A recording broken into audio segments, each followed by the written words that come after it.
Welcome back to Twist of Fate, a small business podcast where you can find your inspiration to make your entrepreneurial dreams come true. Today's episode is a special one. Happy Valentine's Day. Today I brought in a very special guest that is a physician, a mother, a partner, and a friend. My wife, Nikita Joshi. Welcome to Twist of Fate. Great, glad to be back, thanks. This episode, we're gonna talk a little bit of reflections. I get a lot of questions as a podcast host is, what's it like to start a podcast? What's it like to be an entrepreneur or a founder? Well, what better way to have you learn about it by even learning from me and my wife about these key topics, okay? So let's start off. It has been almost 50 episodes since the first episode where you were the host of Twist of Fate. Yes. And you went over my Twist of Fate. Yes, 50 is a big milestone, and this is the perfect place to record to really encapsulate the importance and significance of that. So one of the questions that came up from some of our fans, what was it like for you to host Twist of Fate? I mean, you're not a podcaster or a podcast host. What was that experience? Were you nervous, or how did you get ready for it? A lot of people I get that question a lot. What was it like for her?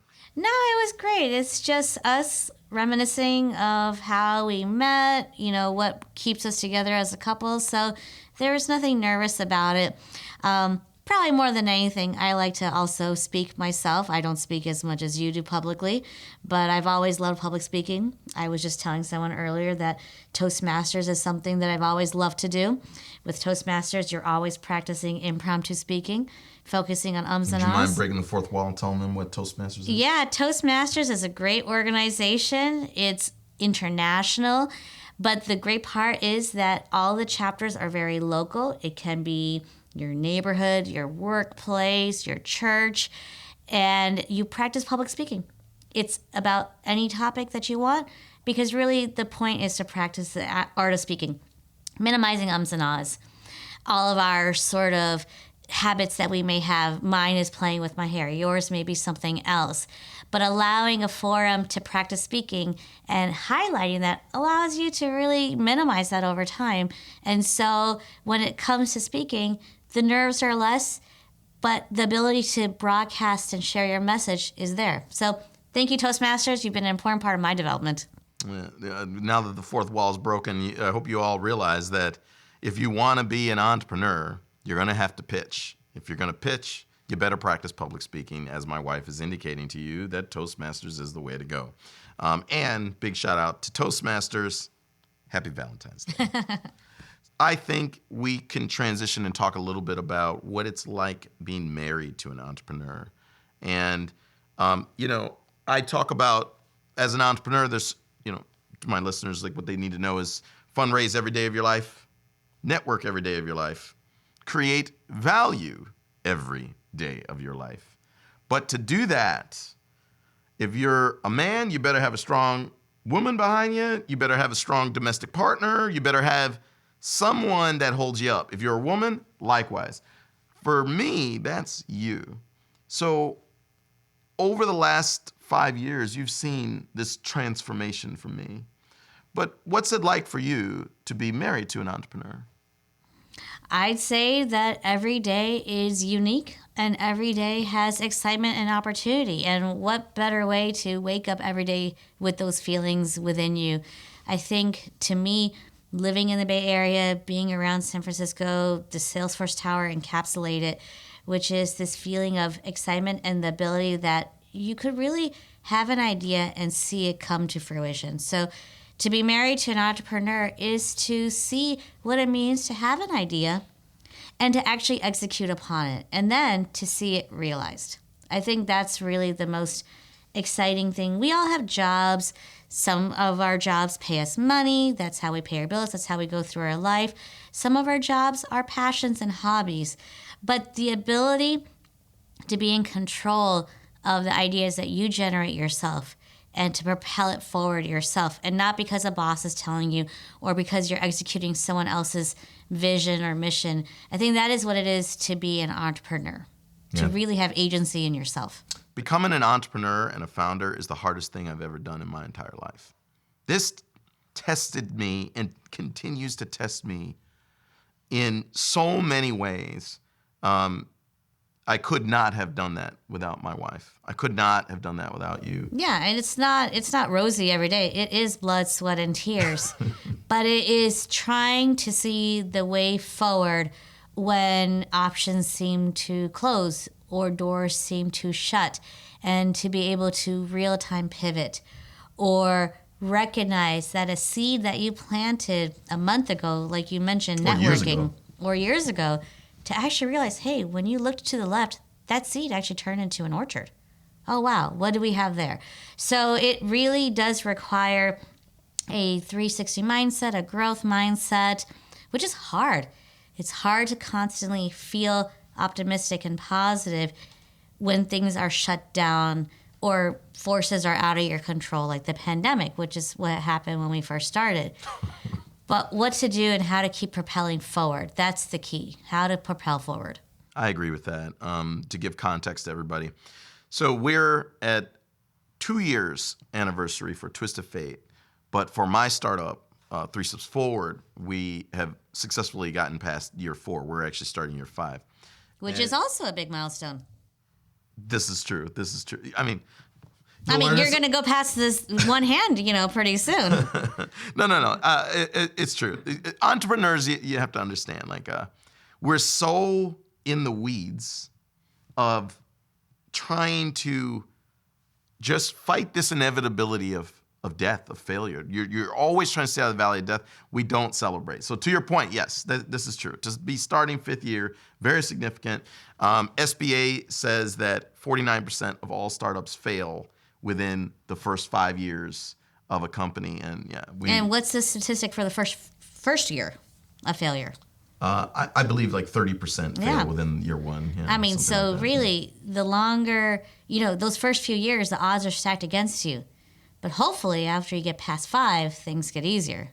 Oh, listen, I if you go back down memory lane, for some of you, 3 Steps Forward, we started 3 months before the pandemic lockdown. We had 5 clients and no website. So it's kind of impressive. We got started and we didn't even have a website. Then the pandemic lockdown came. We lost all 5 clients in 1 month. And I remember the employees were very stressed out. I know I was very stressed out. Probably you were pretty stressed out. But that was the moment we went on LinkedIn and notified everyone that I had started a company. And I believe within the next 30 days, we got our first 12 clients. Yeah. And then, the pandemic just created a really, really challenging environment because it wasn't clear which clients could survive and which, some grew and some contracted. And we found our way. Found our way, right? With 3 babies at home, essentially. With 3 kids, right? Yeah. Our youngest was just turning 1. Twist of Fate will be right back. Trying to do everything yourself? How's that going for you? 3 Steps Forward is a full-service marketing agency that takes the weight off entrepreneurs and helps them follow through on their ideas. Step up your personal brand, boost your web presence, and elevate your business with our team of marketing experts. Are you ready to reinvent your business? Schedule a consultation today. Visit our website at 3stepsforward.com. Welcome back to Twist of Fate. As a company or startup, we hit some incredible milestones in the first 5 years. We were an official partner of the NBA Sacramento Kings. We also were official partners and still a partner of the American Hockey League, San Diego Gulls. So what was that like for you? So, we were Kings season ticket holders, but when we first did that NBA partnership, or I don't even remember when I told you that we were going to do that. Did you think that was possible? No, I never would have thought it was possible. And, to me, the NBA has a huge importance in my life. I love basketball.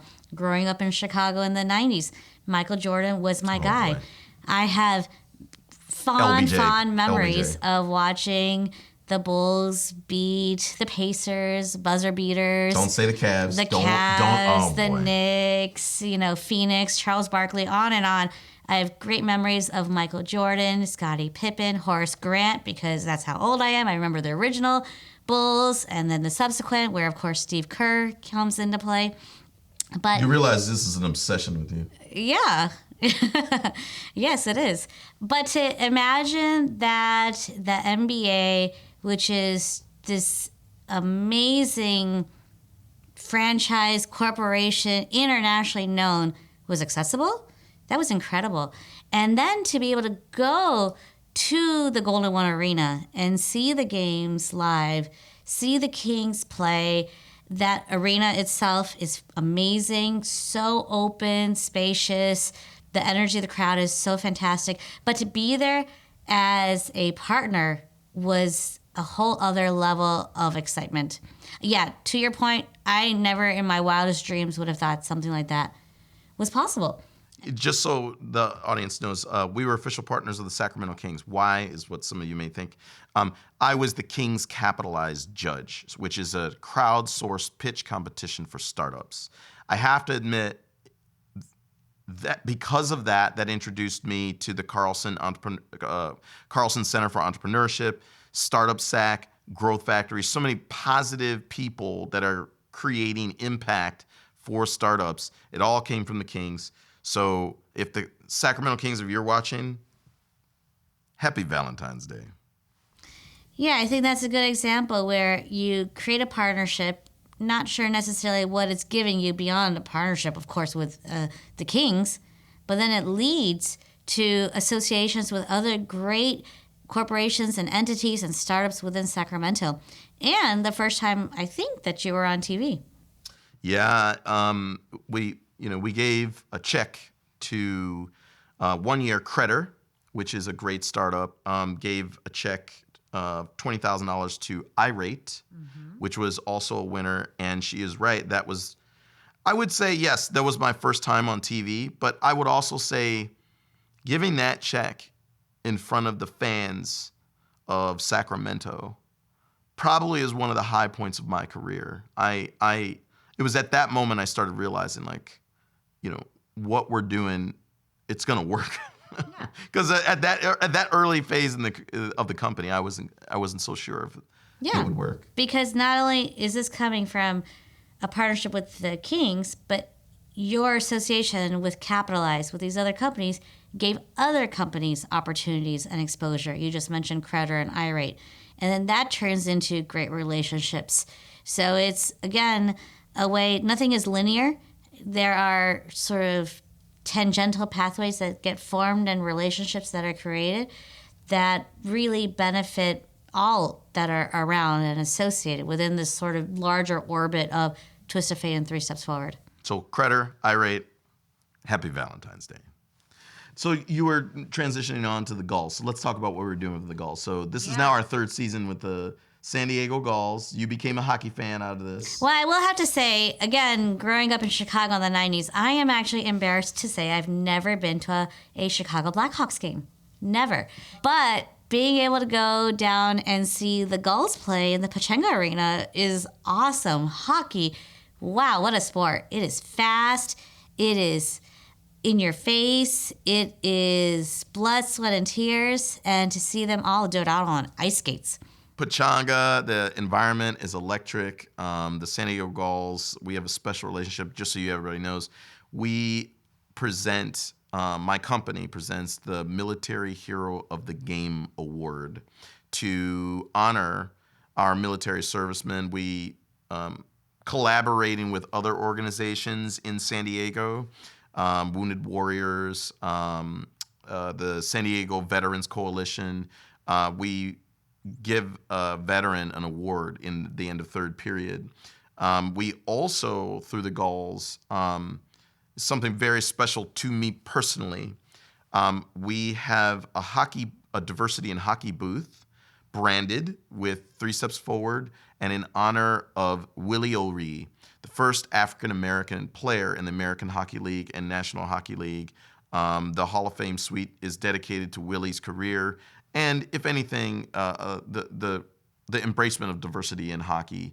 So with my company being a Black-owned business, it's another high point of my career, being in that booth. So what's that like for you to see all those things? To me, an opportunity to recognize the veterans, and especially veterans that are starting businesses, is great. To be able to do that in San Diego, which has a very large active military and veteran population, you can't ask for a better location to do that, a better team, which is the goals, and a better group of people to recognize for the things that they're doing.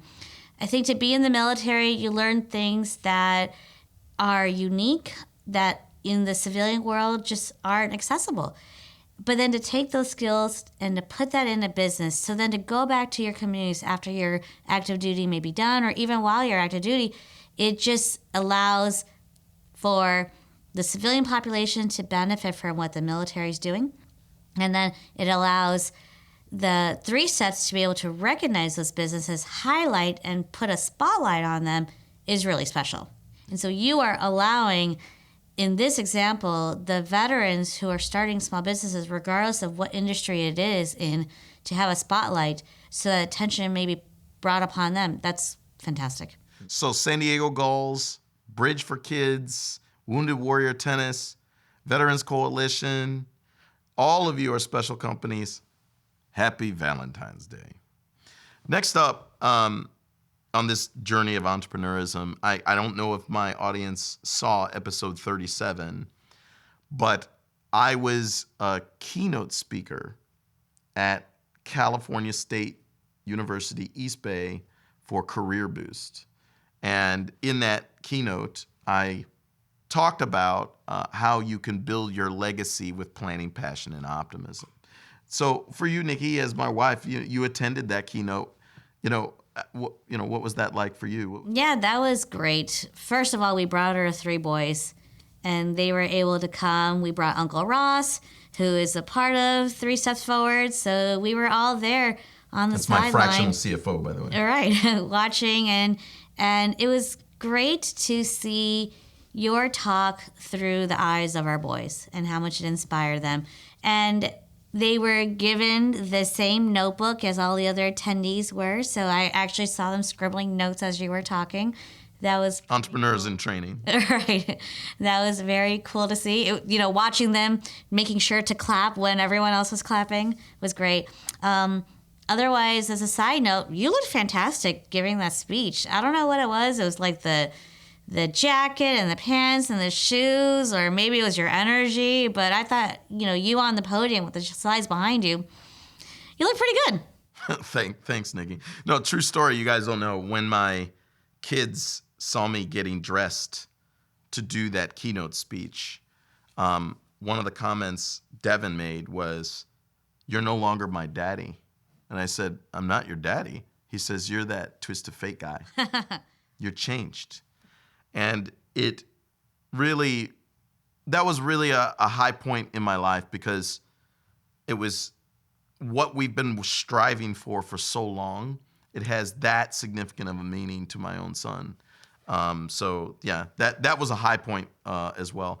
Another thing I wanted to bring up to everyone that's listening is that, I have a lot of lectures and webinars that you can find online, but my teaching career is continuing, and that at Oberlin College and Conservatory, I will be teaching a class, and I will be leading an executive speaker series that we are going to live stream, so some of you will have access to. But how about, did you ever think your husband would I actually, you knew my dream was to be a teacher, but did you think it was possible that I could have, I'm already 3 years into teaching now. I've been doing it a while. It is hard to be a teacher at the college level. When part of my career involved Stanford University, and I did teach some classes in the medical school there. But I was working there within the university. But to be someone who can create a relationship with the faculty and the dean's office to then start teaching is really rare. And so watching from afar, not only are you teaching, but you're actually inspiring people. People go to college, they get their master's, they get their PhD because they want a skill set for the job, the career, the future that they anticipate. A lot of the classes they take are required. So it's not that they necessarily go in every day expecting to be inspired. In fact, they probably don't expect anything. And yet to see your students go in excited, come out inspired, and then actually go on to do great things themselves, I think that really shows not only are you teaching, I mean, that's just the bare minimum, but you are inspiring, and you're actually encapsulating what is the essence of being a teacher, imparting knowledge and allowing someone the ability to then go on to do great things themselves. Twist of Fate will be right back.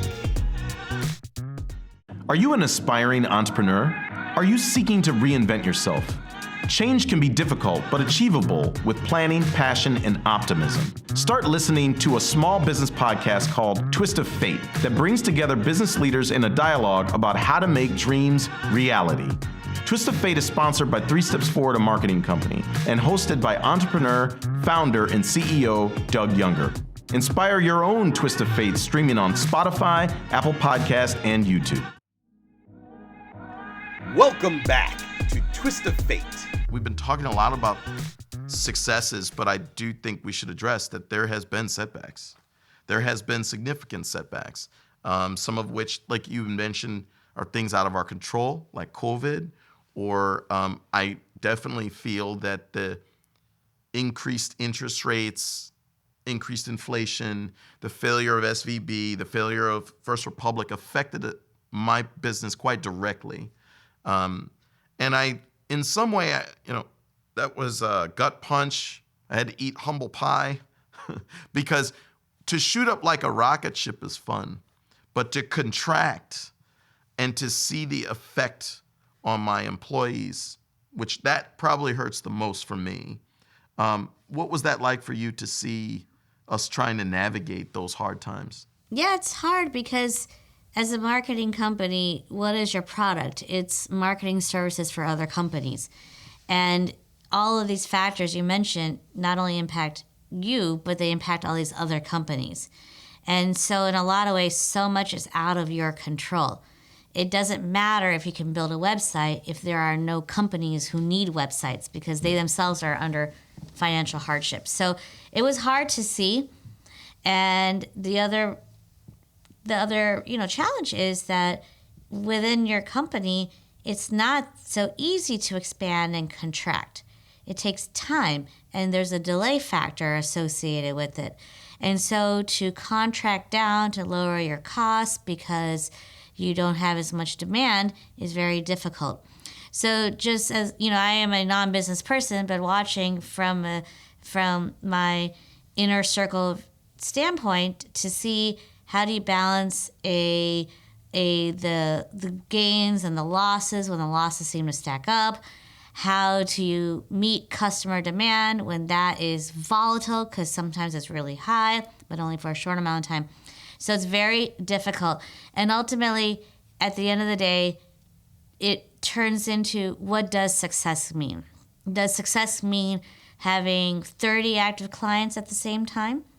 Or does success mean having 5 active clients at one time, but your costs are low enough where you are actually still making money every single month? That's not for me to answer, but it's, to me, what it feels like is success is a continuum and it evolves and it will not be the same year to year or maybe even month to month depending upon how volatile the conditions are. But it is important to be able to pivot and redefine success so that the losses and the hardships don't drag you down all the way to the depths. It also helps to have a spouse that's totally supportive, that holds you up when you're on the floor crying from, the problems that do stack up. I'm glad you brought that up. And, I think definitely setbacks have real world effects on people. It affects people's mental health. It affects employee morale.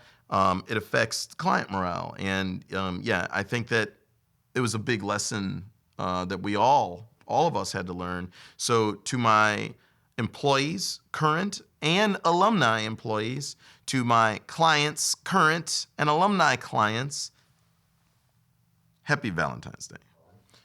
So entrepreneurism is one thing. A marriage is one thing. Kids is one thing.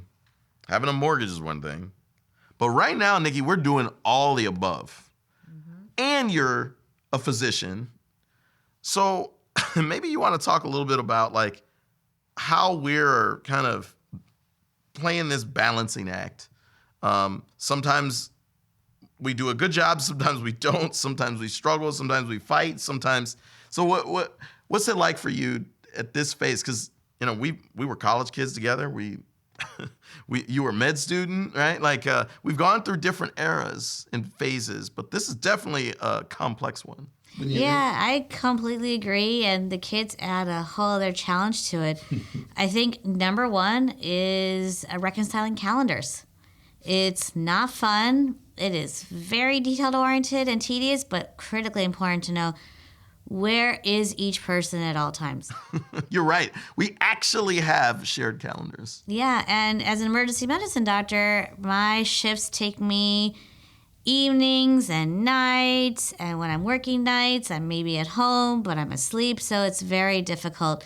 And I think the best way that we are getting through it is recognizing, again, what is success, what are the milestones, and I think you and I both have jobs that are not 9 to 5, so relatively non-traditional, but also knowing that what we have are not even jobs or careers, but things that we are compelled to do in a way that's positive and motivating, I think not only to our children, but to our community. It requires laser focus and organization.